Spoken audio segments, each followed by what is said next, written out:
আল্লাহু আকবার বলেন না কেন? আর আমার দেশের ম্যাক্সিমাম ঘরের বউরা ফজর পর্যন্ত মোবাইল চালায়, কথা কন ঠিক কিনা কন? মহিলাদের দরকার ছিল এশারের নামাজটা পড়ার পরে রাতের খাবারের পর 10টার আগে বাচ্চা কাচ্চা নিয়ে ঘুমায়া যাওয়া, আর ওই আজানের অপেক্ষা করা। সালাতু খায়রুম মিনান নার।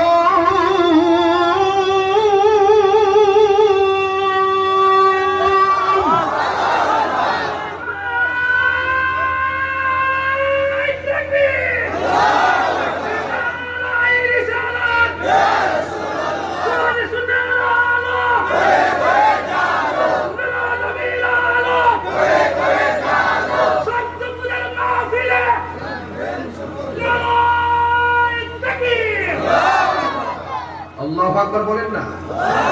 আরো বড় করে বলেন আল্লাহু আকবার। এই জন্য আমার যুবক ভাইরা ফজর পর্যন্ত তিনি নামাজের মধ্যে দাঁড়ায় থাকতেন, সারা দিন পর্যন্ত ইবাদত করতেন, রাত্রে ইবাদত করতেন। রাবিয়া বস্তি থেকে স্বামী দেহ ত্যাগ করলেন। স্বামী রাবিয়া বস্তির পুরো যৌবনটা আল্লাহ